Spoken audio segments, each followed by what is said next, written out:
All right, guys, time out. I got to tell you, I'm putting a really hard spot over here. I'm Team Figueiredo. I think that's okay. I'm also Team Kaikar, and I'm Team Moreno. I really like the division right now, but I don't think that Figueiredo's done anything wrong, and I could tell you a whole bunch of things that he's done really well.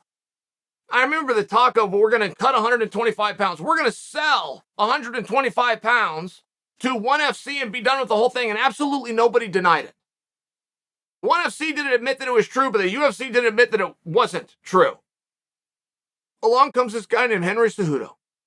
Makes everything interesting again, goes on and makes some big fights. Now, as that story played out and you quit hearing the rumors that they're going to do away with the entire division, you do insert a very colorful character.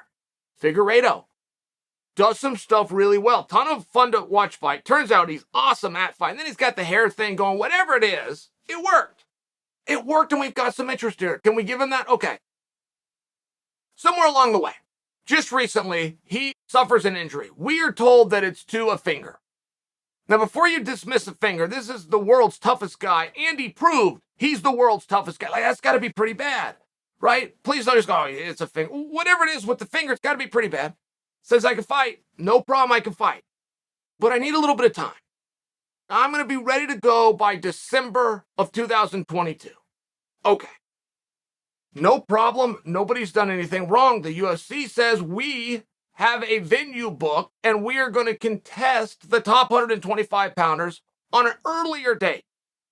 So you won't be there as the champion, but we are going to bring in Kaikar and Moreno, and we are going to do the interim championship. Extremely consistent with the way that the UFC would handle a situation like this. Now, this one bothered Figueiredo. Figueiredo got by. He thought that he was being slighted. And we came out, we made a video on this a few weeks ago, just said, hey, hold on, Figueiredo, please don't misinterpret an interim championship from you being stripped. Those are wildly different words. You have not been stripped. You are and you will remain the undisputed champion. There's something else going on called an interim title. This is what we're doing here. Great. He's the one that ultimately gets to make that decision, but we want to make sure that we clarified that with him, that us, the viewers, still view him for what he is, the undisputed champion, but us, the viewer, are going to move on with something called an interim title. Great, guy, I'm revisiting, right? But it's a problem for me because Figueiredo has now come out and said, I'm going to leave the division. Do you understand? If he's going to leave the division, then not only is it extremely appropriate that we do this interim belt, it's more appropriate that we revisit it to figure out if this needs to be the undisputed belt. If the champion is not returned, we got to take him at his word. Of course we take a guy at his word. Every single time. Jon Jones leaves the belt behind. Okay, great. We're going to move on with it because Jon Jones said made perfect sense.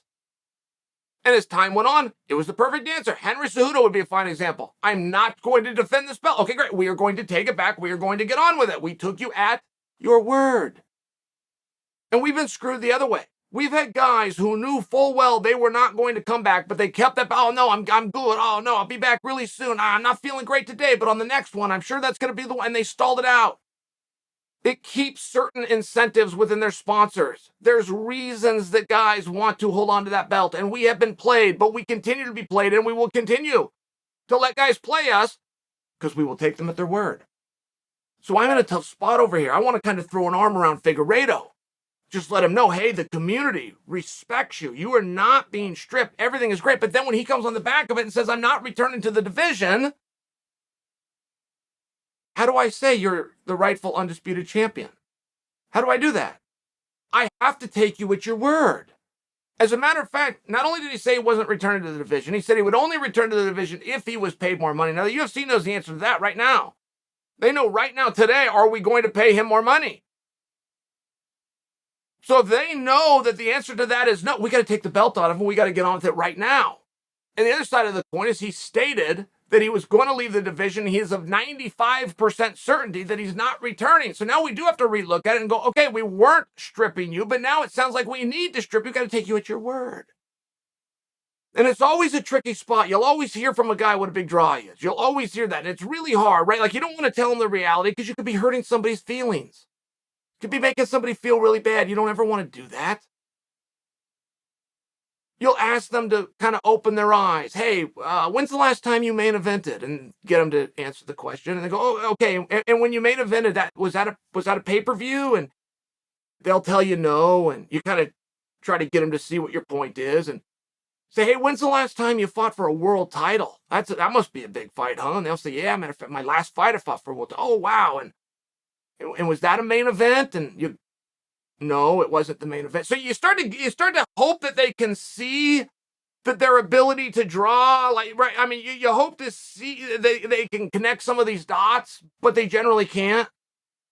They generally just know it was a big fight and it was 5 rounds and the shiny belt was up for grabs. And I sure thought it meant something, but now you're telling me that you're going to take it and give it to somebody here. Like, it's really hard for them to see what's right in front of them. You don't really need them to hear you. You need them to listen to themselves. If they just listen to themselves, they would then be able to come to the conclusion of how much weight they had to throw around. And if it doesn't matter if it's at 125, it doesn't matter if it's 135, it doesn't matter if it's 295, it doesn't matter if it's on Earth, it doesn't matter if it's on Mars. Does your fight and your performance draw? Yes or no? And that kind of answers the question of, can I turn the gun back at the organization and start to get, do you start to see where it starts to be kind of tough? We still don't want to spell it out for them. You still don't want to be the skunk at the garden party. You don't want to be the bearer of bad news.